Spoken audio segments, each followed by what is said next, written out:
반갑습니다. 저는 경남에 있는 창녕 우퍼늪이라는 곳에 한 30년 정도 거기서 운동의 시작과 또 앞으로 제가 끝날 때까지 거기서 살면서 이걸 이제 한번 완성해 보려고. 그래서 보통 이제 우리 지역 주민들과 처음에 우퍼늪 보존 운동을 할 때 저보고 한 말이 있습니다. 도시에서 살면서 환경운동 한다고 너무 동네 와가지고 보존지역 지정하자고 그렇게 이야기하는데 내가 얼마나 끝까지 하는지 한번 보자. 그때는 90년대 초죠, 그죠? 낙동강 폐롤 사건이나. 근데 저도 뭐 그 당시에 그 마창 환경운동연합회 사무국장도 하고 나중에 대표도 오래 했습니다만 저는 그 원래 전교조 그 해직교사 출신이었기 때문에 그때는 저는 이제 그 학교 또 교사 출신이기 때문에 굉장히 그 말이 저한테는 도덕적으로 뼈아픈 말이었습니다. 그래, 너 배운 놈들 그래 뭐 보호하자고 그러는데 물론 저는 그게 낙동강 폐롤 사건이라는 거는 잘 아시다시피 그 앞에까지는 부분적으로 공해 추방이라는 이런 것 때문에 환경운동이 있었지만 실제로 낙동강 91년 폐롤 유출 사건, 뭐 방류 사건 이런 것들은 굉장히 국민적 충격, 특히 영남 지역, 대구, 경북, 이 경남 이쪽 창원, 부산까지 식수원에 있기 때문에 사람들에게 굉장히 충격이었죠. 그 주변이 또 잘 아시다시피 호남 지역이 소외되었을 때 그쪽 지역은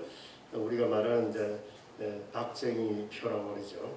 그 지역이 선산 구미부터 이 낙동강 전체가 일종의 그 산업 벨트로 만들어졌지 않습니까? 그러다 보니까 그런 큰 오염 사고가 일어났을 때 여기에 대처하는 어떤 그 준비된 게 없었죠. 그러다 보니까 이제 많은 사람들이 피해를 입게 되고 또 거기에 대해서 그때만 하더라도 관선이었기 때문에 그 대구 지역은 그 당시에 노태우 정부니까 노태우 대통령이 출신이니까 두산이 200억을 그 자리에서 바로 보상책 내지는 조사 비용 이런 걸 책정을 했지만 마산, 창원, 부산 지역은 우리는 뭐 그거 피해가 없다.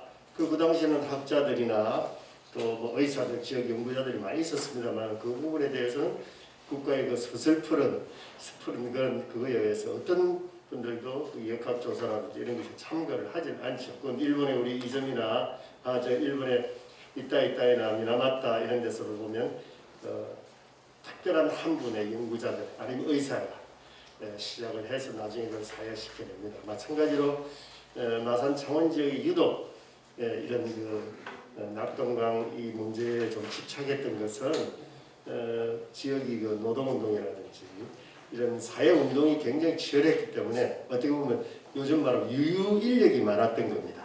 뭐 해직교사들도 숫자가 많았고 노동자들도 많았고 깨어있는 시민들 그리고 또 노동운동을 하기 위해서 서울이나 이쪽에서 많이 지역운동을 하기 위해서 또 마창지역에 투입되었던 그런 인력들이 많았습니다. 그래서 그분들이 우리 쉽게 이야기하면 그때는 시민단체 하나 없었죠. 그쪽 지역은 노동운동단체도 있고 뭐 이런 건 있어도 그래서 이제 그런 것들이 계기가 되면서 우리 생활 속에 처음으로 내가 먹는 물 저도 그날 점심시간에 그 짜장면을 먹다가 토했거든요.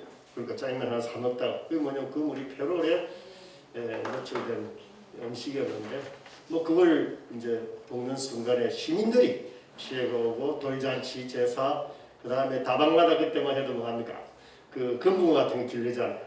그래 그걸 또 업을 하는 분들인데 그 금붕어들이 싹 다 그냥 죽게 되고 뭐 이런 것들에 대해서 그 당시에 전무했던 건 아까 말씀드린 대로 어디 누구도 이 문제에 대해서 문제제기를 못합니다. 그리고 그때 당시에 환경운동단체도 있는 것도 아니고 그리고 시에서도 발표를 뭐냐 그물 아무 먹어도 문제 없다. 그래서 먹었는데 문제가 되겠죠.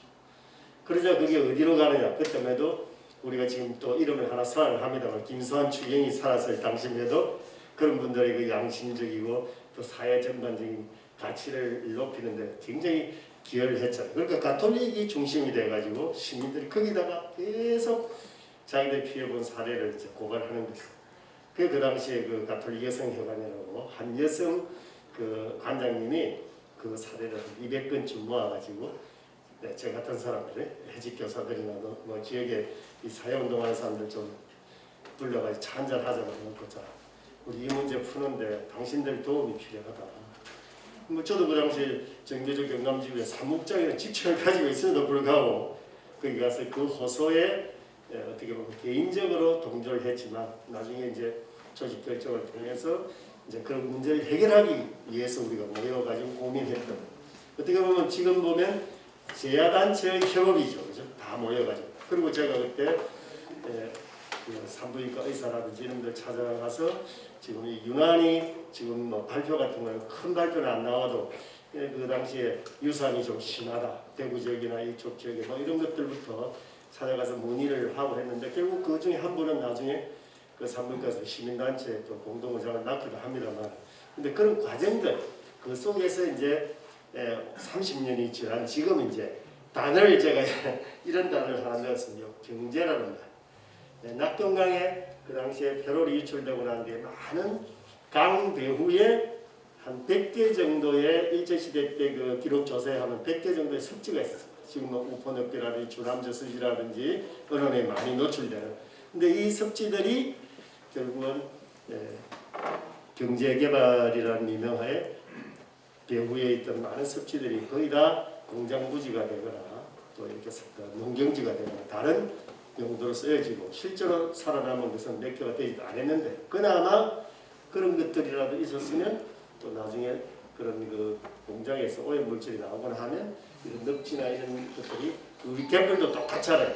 일단 정화를 시켜낼 때 그것이 바로 직접적으로 노출이 되면서 바로 우리 식수원에 사람들에게 심각한 그 피해를 입히게 되고, 뭐 이런 것들이 저도 이제 그 배후에 있는 그 이 식수원뿐만 아니고 있는 습지들이 뭔지, 저도 그 시골에 자랐으니까 거기는 단순히 우리가 가을이나 겨울 되면 농사 다짓고 나면 거기서 뭐 메기라든지 붕어라든지 잉어 같은 거 이렇게 동네 사람들 모여가 잡아내면 그게 늪이었거든요. 그걸 우리 생활 속에 있었던 거죠. 그런데 그것이 어떤 가치를 가지는지는 한 번도 조명한 바가 없습니다. 그런데 그 사고 일어나고 난 뒤에 그때부터 우리가 이제 이 가치가 결국은 강이라는 식수원하고 그 배후에 있는 이런 생태적인 가치가 우리 앞으로 어떤 우리 생활 속에서 영향을 미칠 것인가 하는 고민이 이제 그때쯤 시작을 되었고, 저도 또 뭐 여기 같이 환경운동을 한 분도 계십니다만 90년대 브라질 리우회의, 우리가 그 당시 환경단체들이 처음으로 해외에 나가서 이런 여러 가지 이제 우리 말하는 것들을 공부를 하게 되는 거죠. 오늘 여기도 제가 아침 7시에 일어나가지고 여기에 그 첫 강의할 그 무렵에 도착해서 계속 강의를 들었습니다. 왜 그렇게 했습니까? 저도 경기만 쪽에 옛날 이 갯벌 조사하러 많이 다녔습니다. 그런데 그때와 지금은 엄청나죠. 그 당시에는 인천 송도 갯벌에서는 앞에서 바로 우리 국제적으로 보고되는 그 머리갈매기라든지 거기에 그 동죽이라든지 많은 조개를 바로 거기서 캐가지고 우리가 거기서 연수하면서 끓여 먹기도 하고 거기 새들 조사도 했었거든요. 근데 지금은 뭐 송도는 가보시면 아시다시피 큰 건물들이 들어서면서 세월이 많이 변했습니다.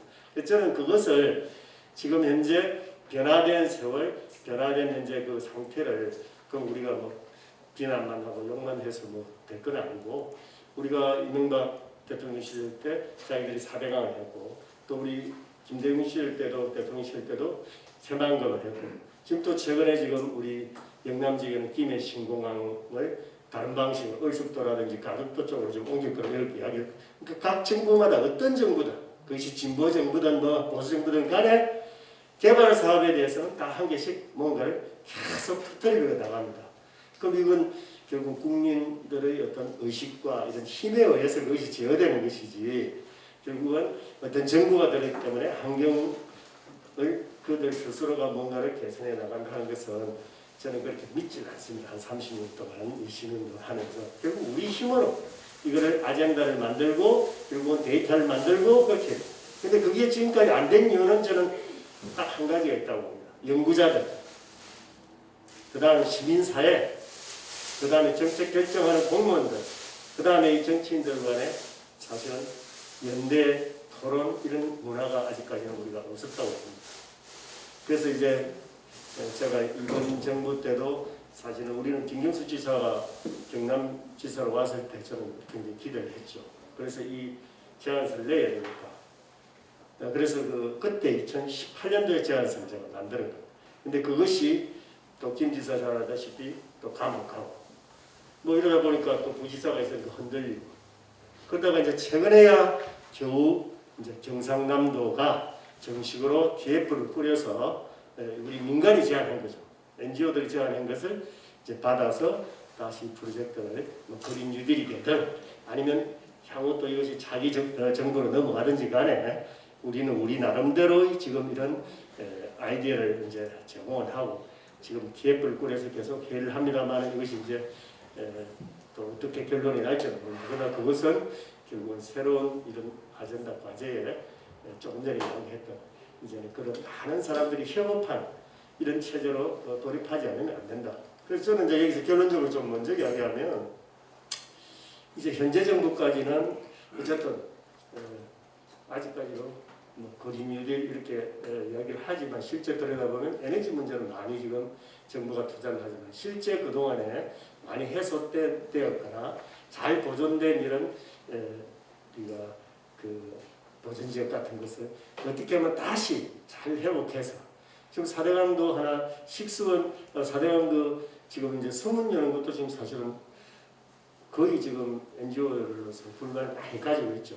근데 거기다가 플러스 배후에 있는 이런 생태 습지라든지 이런 것들까지를 포함해서 하나 이것도 저는 거꾸로 이야기합니다. 과거에는 토건 중심의 토목 사업이었다면 우리는 제가 생태 토목이라고 합니다. 이제는 다시 그것을 복원하는 그런 거대한 뭐 이런 프로젝트들을 좀 가져가는데 저는 경기만에 대해서 이제 일찍 왔던 이유도 다시 어떻게 변화되는지 공부도 좀 하고 자료도 좀 봤습니다만은 제가 할 수 있는 것은 다른 것보다 우리 지역에 지금 이런 잘 보존되고 또 훼손되었던 것을 다시 복원하는데 이런 약간의 아이디어들이라든지 이걸 갖고 우리가 경상남도나 또 환경부나 이쪽에 제안을 해서 그걸 하고 또 저 개인적으로는 또 우리가 이 제안서를 들고 제가 그린 뉴딜 한참 공모하고 이럴 때 제가 청와대도 직접 담당 비서관을 만나고 이 제안서를 드렸습니다. 드리면서 이것을 전국화해라. 이제는 그 전국화는 낙동강이 하나의 이런 우리가 제안서지만 실제로 이것을 경기만이 되든 아니면 또 낙동강, 영산강 하구라든지 우리가 4대강, 5대강, 6대강 있지 않습니까? 여기에 있는 이런 에코벨트 같은 걸 만들어 가지고 이것을 하나의 쪽으로 정부가 정책을 만들 때 그럴 때 그것이 힘이 있는 것이지 개별 지자체들이 전부 다 보면 개발 계획이고 또 한쪽은 또 보존하고 뭐 이렇게 하지 않습니까? 그래서 이런 부분들을 이제 어떻게 연구자들이나 이런 사람들이 좀 연대체를 만들어 가지고 잘 좀 이렇게 뭔가 우리가 요즘 말하면 레시피를 잘 해가지고 좋은 상품을 만들 건가? 우리도 그렇게 해야 돼요. 그래서 제가 사람들이 저보고 묻습니다. 왜 생태 경제 발표인가? 그래서 저 요새는 경제 아까 여기 뭐 에코 우리 말하면 그 생태 관광 이런 이야기를 하시는데 경제적으로 돈이 안 되고 실제로 잘 보존만 해서 그럼 어떻게 할 거냐 이런 질문들이 많습니다. 근데 아까 잠시 우리 인천에 동아시아 우리 철새 네트워크 이 팀의 중에서는 국내 사례가 없다는 식으로 이야기하는데 국내에서 사실 순천만은 이미 아주 성공한 사례죠. 그건 우리 NG 쪽으로 순천만에 가서 꼭 같이 우포 보존하고 거기 가서 주민들하고 엄청나게 많이 토론도 하고 때로는 제가 거기 가서 혼나기도 했습니다. 그 지역의 NGO들을 같이 하면서 왜냐하면 우포늪이 우리나라에서 제일 먼저 민간이 NGO가 보존했던 첫 지역입니다. 그래서 지금 환경부의 얼굴이 되어버렸죠. 그리고 저기에 이제는 하나의 처음 보존이 97년도에 되고 그 다음에 2008년 잘 아시다시피 국제협약인 남산의 회의가 여기서 열렸고 그리고 그때 따오기 중국에서 우리 40년 살인 따오기 복원하기 위해서 이미 지금 400마리 정도 들어와서 해서 야생에 80마리 나가 있습니다. 그 다음에 해야 될 일 오늘 여기서 이제 제가 말씀을 좀 드릴 겁니다. 그럼 지금 보면 제가 한 가지 일에 30년이라는 것은 우리 지역에도 여기 계실 겁니다. 연구원이 되든 NGO가 되든 미쳐 있는 사람들이 어차피 그 일을 주도할 수밖에 없습니다. 미쳐 있는 사람들이 끝까지 그걸 갖고 죽이 되든 다 되든 가져가야 됩니다. 그래서 저는 정책적 감시까지 기능도 NGO가 해야 돼요. 근데 우리는 모니터링이 그런 쪽이 약합니다. 제안도 하고 토론도 잘 해놓고 마지막 이 마무리 정리하는 이런 부분도 약해서 저는 오늘 뭐 안에 있는 내용들이야 우리가 보면 쉽게 이해할 수가 있습니다. 그래서 한번 보시면 우리 이제 이렇게 표현해놨죠. 지금 뭐 국내 이런 관광 활성화라든지 환경 도시 재생 사업이라든지 생태계 서비스 촉진 지역이라든지 소멸 위험 지역 보고 국토 생태 이거 굉장히 스펙트럼이 넓어 보이지만 실제로 이것들이 동시에 일어나는 하나의 그 과제로 만들지 않으면 새로운 정부가 별 매력이 없을 수도 있습니다. 그래서 경제라는 말을 이전까지 쓰면서 어쨌든 이 국토 효율적 이용 측면에서 그동안에 어쨌든 자연환경 보전 일대의 새로운 개발 모델을 발굴을 하고 근데 여기 제일 중요한 건 지역 활성화. 아까도 우리 대부도 주민이 말씀하셨는데 결국 각 지역마다 지금 풍부한 기록과 기억과 흔적들 갖고 있습니다. 이런 것들이 이제는 어떻게 연구자들이 이럴 때 협업해서 이걸 잘 디자인하는 지금까지는 우리가 일본하고 한국하고 딱 차이가 하나 있습니다. 10년에 우리 발표할 때 보면 환경부나 뭐 산자부나 전부 다 대통령 바뀌면 그 다음에 모든 아젠다를 자기들이 다 짭니다. 그것도 연구원들을 통해서 그것도 연구의 자율적인 거라고 저는 보지 않습니다. 그런데 일본 가보면 지역의 가장 훌륭한 사례들을 딱딱 나눠놓고 그걸 정책으로 바로 세웁니다. 이 점이 딱 차이가 하나 있습니다. 저 일본 환경성 발표, 한국 환경부 발표를 딱 이렇게 비교를 해보면 그 무슨 이야기냐면 아까도 이야기했듯이 아직까지 우리는 위에서 그 정책을 가지고 계속 나갑니다. 그래서 지금도 새만금 문제 이런 것들에 대해서 사실 NGO들이 오랫동안 어떻게 풀면 된다는 걸 다 답을 다 줬죠. 근데 거기에 맞춰서 연구자들이 내는 경우보다는 거의 정부 아젠다에 맞춰서 거기에 답을 내고 있지 않습니까? 그러니까 그런 것들이 아직까지는 부족하다는 거죠. 그래서 이런 거를 이제는 우리가 잘 보존하고 잘 지켜왔던 이것들을 이제는 전국적으로 스펙트럼을 확대해가지고 이걸 논의하는 자리 이런 것들을 이제는 각 파트별로 다 해야 됩니다. 물론 이제 부분적으로 연구자들은 연구자들이 이렇게 하지만 그러나 거기에 핵심 구축할 세력들이 이제는 이 아젠다를 이제는 저는 뭐 현 정부는 거의 어렵다고 봅니다. 그러면 차기 정부에서는 이 자체가 하나의 새로운 생태축을 전국화시켜내는 이런 스펙트럼을 어떻게 가져갈 건지 뭐 이런 것들. 그래서 어쨌든 코로나 이후에 저는 현장에 있으니까 딱 달라진 게 하나가 있습니다. 이제는 대규모 관광이 거의 불가합니다. 저는 한 3년 이상 갈 거라고 봅니다. 그러면 거의 가족 단위, 소수, 친구. 근데 또 거기 코로나 때문에 저는 굉장히 아름다운 것도 봅니다. 요즘은 특히 이 가족들이 노인들을 데리고 이 우편우편에 이제 많이 옵니다. 그리고 손자들하고 같이 3대가 같이 옵니다. 근데 거기 일어나는 아름다움이 어떤 거겠습니까? 우리가 공동체 이름 이야기 많이 하는데 손주를 할아버지가 등에 업거나 할머니가 업어주는 그런 모습을 제가 그 우리 어릴 때 관계 요즘 그런 거 없잖아요. 그만큼 여유도 없고 근데 지금 이 우리가 말하면 비대면 이런 시대에서는 그 우포 같은 데는 굉장히 사람이 많이 옵니다. 특히 대구 지역이 가깝기 때문에. 근데 그 아름다운 공동체를 해보자. 그 같이 공동 그 가족 간의 어떤 우애. 또 어떤 데 손주가 그 자전거를 우리는 또 탈 수 있는 공간이 있는데 할머니를 뒤쪽에 이렇게 타라고 하는 할머니는 쑥스러워서 안 타시려니까 그 아들 있잖아요. 이 손주의 아버지가 있으니까 어머니 걱정하지 마십시오. 제가 자전거 밀어드리겠습니다. 근데 이런 것들을 우리 경제적인 가치로서 하나 할 수 없는 거예요. 그럼 그런 아름다운 가치조차도 그걸 현장에서 저는 보면서 그걸 저는 페이스북을 통해서 계속 작업을 합니다. 바로 이 가치는 경제적으로 지금 하느라 거냐? 바로 이런 부분들을 우리가 요즘 말하는 이런 뭐 소멸이니 뭐 도시재생 이런 쪽에 전혀 그런 이야기들은 없잖아요. 이런 가치는 현장에 있는 많은 주민들이나 흔적들, 아까도 나서 그런 부분들을 우리가 다시 인문학적으로 담아낼 때 그 가치라는 것이 사야될 수 있다. 저는 그렇게 이제 보고요. 자, 지금 이제 조금 전에 제가 이야기했던 게 뭐냐면 바로 여기 낙동강입니다. 이 부산에서부터 이 대구까지 올라가는 낙동강인데 여기 우도도피 하나 있고 우리 경남도의 여기 주남저술이라고 바로 창원의 대도시 옆에 있고 그 다음에 이제 노무현 대통령이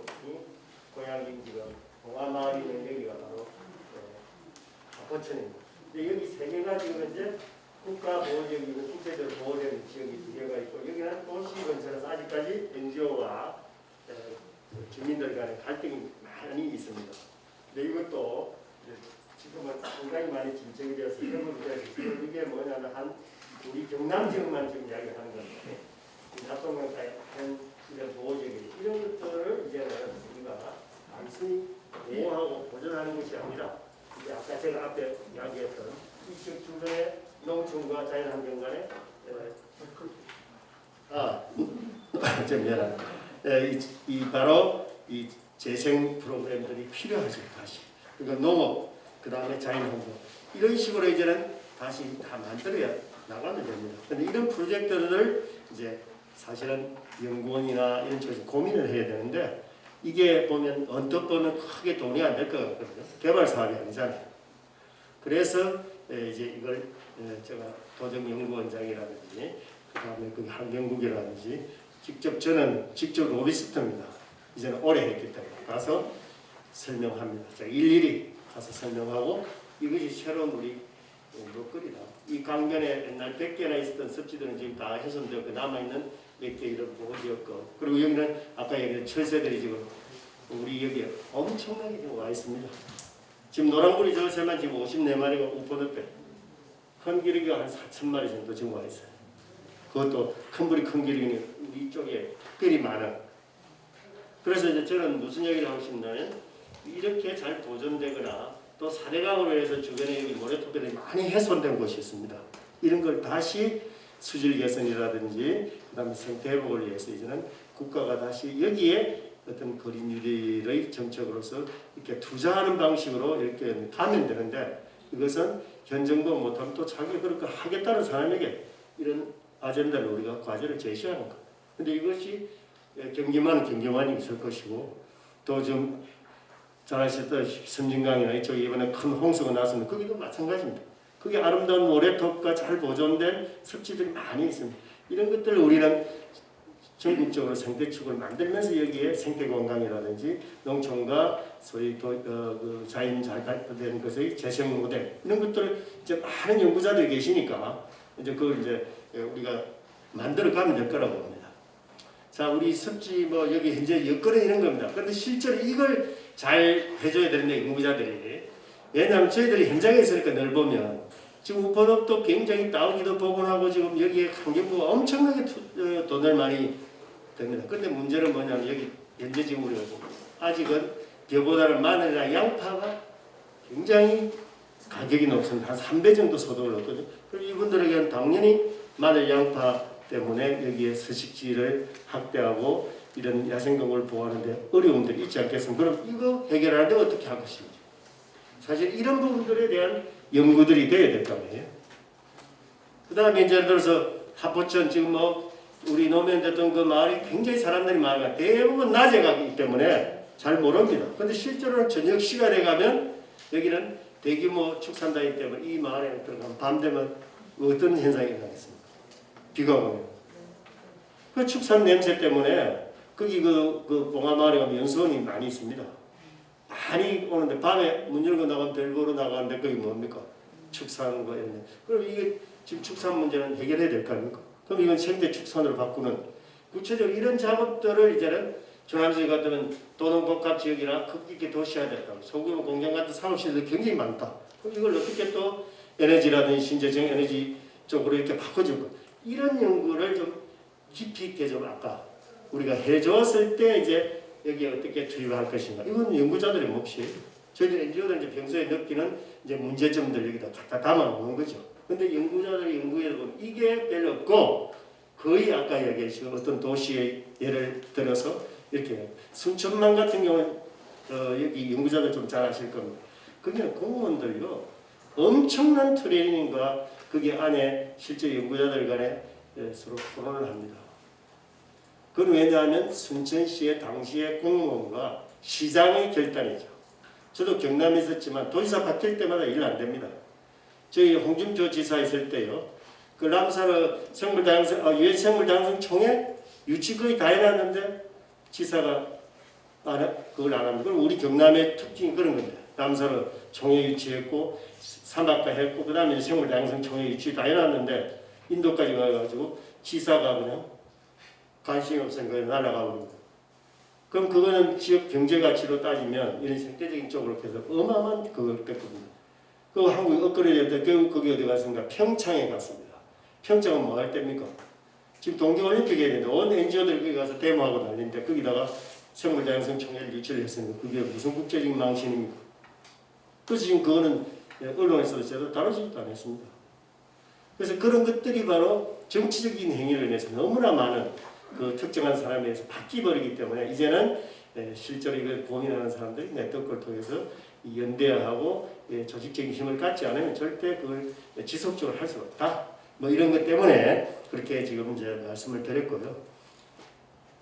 그래서 이제 저희들이 지금 이제 뭐 단계는 그냥 저희들 NGO들 편하게 이렇게 만드는 거예요. 우포로 설치 보호 지역은 우리가 말하면 아까도 영국 이야기 많이 하는데 제가 여기 충격받은 게 이거였죠.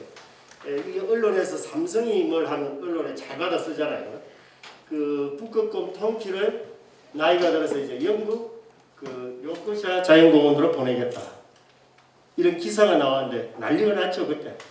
삼성은 아주 아름다운 곳으로 묘사가 되면서. 근데 실제로 왜 우리는 이 야생공원을 못 만듭니까? 왜 우리는 야생공원이 보호지역이 많이 있는데 그런 것을 만들. 그래서 저는 우포늪은 지금 260만 평, 여의도의 3배 반의 보호지역입니다. 그럼 그 배후의 농촌 많은 과거에 섭지했던 땅들이 있습니다. 그리고 제일 처음 탐을 했던 김두관 지사 때 중국의 북경동물원 사장이 제일 관심을 가졌습니다. 워낙 중국 이것 때문에 투자 많이 하고 돈 많을 때 우리 우포늪 옆에 한 100만 평쯤 자연 이런 야생공원을 만들겠다고 제안서가 왔습니다. 근데 그 무산됐던 이유는 김두관 지사가 잘 알다시피 조금 하다가 그냥 또 대통령 병에 들어가지고 올라가 버리죠. 그러니까 이 지사들 바뀌어버리면 일들이 다 깨지는 거예요. 그래서 결국 저는 이제 이거는 끊임없이 NGO들이 생각했던 겁니다. 제가 90년대에 영국 가서 다 봤습니다. 우리도 이제 이런 것들이 필요하겠구나. 왜 보존운동을 하면 다음에 당연히 주민들의 그 가치, 생활 소득 수준이라든지 또 거기에 농산물이라든지 이런 것들을 올려요. 그래서 이제 이미 우포늪은 잘 알다시피 남산호 총회를 통해서 이미 따오기가 지금 복원되고 있습니다. 그럼 거기 서식지도 만들어야 되고 좀 더 넓은 공간을 만들어 가야 되고 그래서 저희들이 이 야생공원 와일드파크를 이제 제안을 했고요. 그 다음에 이제 화포천 아까 이야기했습니다. 이제는 생태 농수산타운으로 완전히 변화시켜 주는 거예요. 그 다음에 이제 주남 저지는 아까 도시 주변에 굉장히 복잡한 이때는 생태 주거단지 같은 이런 것들을 우리가 그래서 여기에 도시 탐조관광이나 제2시설 같은 거, 이 컨벤션이죠. 이런 것도 그런데 여기 잘 보시면 정말 복잡하지 않습니까? 저는 일 한 30년 하면서 제일 안 되는 게 뭡니까? 공무원 사회의 협업입니다. 이게 대한민국의 가장 걸림돌이라고 저는 봅니다. 같은 과 내에서도 잘 협업이 안 될 뿐만 아니라 같은 국이죠. 국 안에 각각. 그런데 다른 부서는 어떻게 하면 제가 국가섭지심의위원을 지금 1회부터 7회까지 제가 지금 계속하고 있는데 안에 가면 NGO끼리 싸우는 게 아니라 국가 정부기관끼리 싸웁니다. 국토부, 뭐 해양부, 환경부, 국방부 오면 전부 다 안 된다. 이제 그게 지금까지 걸림돌이었기 때문에 바로 이런 걸 제거할 수 있는 어떤 그런 것들을 이제 만들어야 되는데 지금은 그래도 상당 부분 협업이 많이 이루어지긴 하는데 아직까지 저는 제일 그 한 게 이번 이 도에서도 나중에 잠시 설명하겠습니다. 그런 일들이 벌어집니다. 자, 이거 한번 보십시오.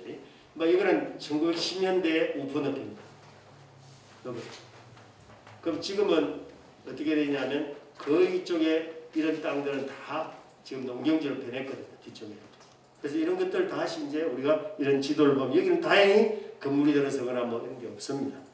단지 과거에 습지가 농경지로 되고 여기에 이제 이런도 20만 평.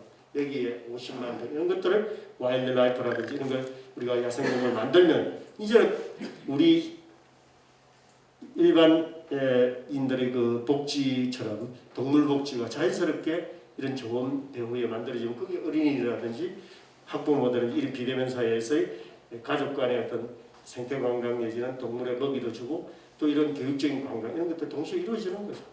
그리고 여기는 잘 아시다시피 지금 뭐 토지가가 뭐 이런 경기만이나 이런 데처럼 비싼 것도 아니잖아요. 지금 여기 토지가 지금 10만 원 정도밖에 안 합니다. 그러면 이런 것들은 국가가 사실 한 2천억 정도만 들어버리면 여기는 어마어마한 그런 국민들의 복지와 또 야생동물들에게 그걸 줄 수 있고 그러니까 그런 이제 조건들 이런 것들 다 저희들이 보는 거죠. 자, 이게 바로 아까 제가 말씀 국내 마지막 통키 영국행 앞두고 노안으로 사막 아주 막 우리가 멋지게 썼잖아요. 저 정도의 그 삼성이 쓰니까 노안으로 사막 이렇게도 써주시잖아요. 그럼 우리는 앞으로 이런 것들이 하나의 시민의식으로 자랄 수밖에 없습니다. 우리가 이제 앞으로 반려견에서부터 모든 것들 그들에게 동물들에게 우리가 복지 그래서 결국 이제 이런 부분들이 우리가 국내에서 이런 것들 실현할 수 있는 게 꼭 우퍼는만 아니라 경기만에 적합한 또 모델들이 저는 나올 거라고. 이거 보십시오. 저는 제일 영국 가서 90년대 저는 제가 늘 가서 직접 본 것들만 뭐 그렇게 합니다만 이게 한번 보십시오. 아이들이 얼마나 이거 보십시오. 이 야생 공원이죠. 보호지역 근처에. 이거 보시죠. 이 슬림버지 같은 경우는 이 아이들이 이렇게 하는 거예요. 여기는 야생과 다친 아이들 같이 있는 곳입니다. 이런 것들은 우리가 경기만이라든지 뭐 분변이나 여기 수도권 인구들 많잖아요. 특정 지역을 갖다가 이렇게 골라가지고 얼마든지 이런 작업들을 여러 방식으로 할 수가 있겠죠. 자, 이게 이제 우리 우퍼 같은 경우는 그런 건 있습니다. 이게 람사르 총회를 하고 나니까 이 경상남도 재단도 만들어졌고 또 경상도 교육청에서 우퍼 생태교육원도 만들어지고 국립생태원 습지센터도 이런 게 만들어졌거든요. 그러다 보니까 이쪽에서 서로 협업할 수 있는 조건들을 갖추고 있죠. 그래서 민간도 같이 고민하고 그래서 이런 부분들은 저도 이제 그게 국제회의 때문에 우리가 가졌던 그 기회니까 우리도 지금 기반 같은 것들을 여기에도 연구실들고 연구원도 있고 많이 있을 거 아닙니까? 이걸 전체적으로 우리가 한번 들여다볼 필요가 있어요. 그 다음에 김해하부처럼 뭐 제가 말씀드렸죠. 이제는 이런 축산 방식도 지금 이런 방식을 이렇게 하면 되는 겁니다. 이렇게 이제 앞으로 사회가 바뀔 거 아니에요. 고기를 우리가 먹더라도 이제는 생태축산은 자 이게 지금 논도 이제는 이렇게 이 항세가 지금 이쪽에 충남 쪽에 복원이 되고 있습니다만 지금 합포에서도 이거 복원하려고 그렇게 준비를 하고 있거든요. 그래서 이런 논도 단순히 쌀을 생산하는 곳이 아니라 이런 생물들이 서식하는 공간이기도 이게 관광자원이 된다는 하나의 그런 부분들도 뭐 다 아시는 부분이지만 그다음에 이제 제가 이 생태주택 한번 보십시오. 이 전라도시 주변에 많은 지금 NGO와 지구 간의 갈등들이 있습니다. 근데 이 갈등에는 뭐냐면 개발이라는 것은 이런 방식으로 개발을 하면 바로 여기에도 집 근처에도 다 그래서 우리 런던 슬림비치 앞에 연구자가 한번 발표를 하셨는데 거기는 한 900억 정도 들였을 때 300억 이상을 지역에 그 소위 돈이 있는 사람들이 돈을 댔습니다. 그 대신 너희들 여기 들어와서 이런 정도의 주택 짓도록 해주는 거예요. 기부하는 거죠. 그리고 같이 살면서 자기는 마지막 돈이 많으니까 이런 훌륭한 런던 슬림브리지에서 산책도 하면서 근데 여기는 지금은 런던 슬림브리지가 여기 아닙니다만 엄청난 그 슬림브리지가 지금은 그 영국에서 템즈 가운데 환경교육의 그 시설로서 지금 다 국내 분들은 많이 가셨으니까요. 그래서 뭐 저는 이제 다른 나라 이런 것보다 이제 요게 지금 이제 제가 사실 정리하려고 하는 거예요. 이 낙동강 중화리 주요 습지 생태축 자체를 저는 환경운동가니까 하려고 하는 거죠. 그런데 여기에 국가가 어쨌든 이 강배우 습지 이런 것들을 통합관리하면서 결국은 하나의 습지가 습지 생태계 내에 사고 보완적 작용을 한다. 그런데 이건 우리 저 같은 이제 NGO들이 주장하는 것이고 여기에 아까 제가 처음 제시했던 국가적인 아젠다 같은 것을 우리가 합니다. 그런데 여기 지금 실태를 한 1분 정도만 제가 정리를 해보면 현재 지금 이런 제안서를 그 처음에 제가 김경수 지사 쪽에다가 냈는데 그분이 아까 감옥 가게 되고 그 다음에 부지사가 사실 이 현장에 와서 토론도 하고 일을 잘 만들어서 TF를 꾸리자 했는데 그게 공무원 쪽으로 넘어가니까 환경국에서 용역까지 들어갔다가 용역 결과에 뭐냐면 바로 이 제안을 빼버리고 다른 자기들이 이제 하는 그걸 봤죠. 그래서 제가 지역 신문에 글을 썼습니다. 김경수 지사에게 보내는 편지. 그리고 이런 당신 감옥 가 있을 때 이런 걸 해서 부지사가 이렇게 해서 분명히 TF를 꾸려서 NGO와 이렇게 정부기관, 연구기관들 같이 하기로 했는데 그러니까 그 당시에 부지사에게 지사가 직접 카톡을 보냈다고 내 기사를 보고 그러니까 부지사가 지금 서울에 행자부에 와서 난 전화를 했대. 그 당시에 자기가 이걸 다 보지도 못하고 올라와서 미안하다. 근데 그건 사실이었고 지사한테 말씀드렸다. 그러고 나서 지금 다시 TF를 꾸려가지고 지금 이제 이번 그린뉴딜 정책을 세우는데 지금 논의를 진행 중입니다. 그래서 저는 아까 이야기했듯이 가장 중요한 것은 NGO든 여기에 포럼에 있는 이 주역들이 정책 모니터링을 해야 됩니다. 끝까지 물고 늘어져야 됩니다. 그래서 그것을 한 가지라도 고리를 끌어서 완성시키는데 좀 도움이 될 수 있으면 좋겠다 싶고 나머지는 거기에 다른 자료들이 지금 써 있으니까 참고를 하시기 바랍니다. 네, 고맙습니다. 낙동강 생태경제 벨트 그 입장을 보시면서 이제 그걸 이제 경기만에 적용을 해볼 수 있는 몇 가지 어떤 시사점들, 생각들 이런 것들이 혹시 좀 우리 선생님 조금 정리된 게 있으시면은 한번 좀 의견을 좀 제시를 좀 해주셨으면 합니다. 지금 마지막에 제가 그 책에 한번 보실랍니까? 제가 그래서 이런 것들 참 또 NGO들이 말하기가 좀 그렇던데 뭐 정치적으로 또 그 하는 것 같아서 제가 그 쓰란 그게 몇 페이지죠? 한번 보십시오. 마지막에 아마 제가 정리를 하나 해놨습니다. 이걸 다시 한번 말씀을 드리면 이게 페이지는 정확하게 없는데 어디죠? 제 원고 제일 마지막 부분에 한번 보시죠. 여기 보면 경기만 쪽에 여기 이제 지도가 하나 있고 그 밑에 보면 이런 게 있습니다. 경기만 포럼과 우리 지금 이제 경남을 남사로 포럼 이런 것들을 연대라고 해놓고 그 오른쪽에다가 한번 보십시오. 그 지도가 하나 있습니다.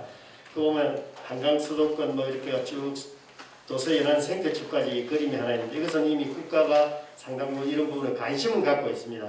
그런데 사실은 한반도 생태경제벨트 네트워크라는 것은 현재 정부의 그린뉴딜에다가 지역의 그 자연자산을 네트워크 해가지고 전국적 논의구조를 한반도 생태경제 포럼 뭐 이건 제가 그냥 같이 좀 이렇게 조직을 해서 이게 전국적인 그 힘과 또 어떤 지역별 그 특성화된 것을 좀 잘 정리를 해서 이렇게 하면 우리가 91년 낙동강 표를 세우는 이후 전국적 민간환경단체 연대를 통해 환경 파괴 제지와 보호지역 지정 등의 성과 축적을 자기 정부 정책 과제로 선정하도록 실무적 논의를 해야 되는데 제가 그 청와대 가서도 그런 이야기 좀 듣거든요.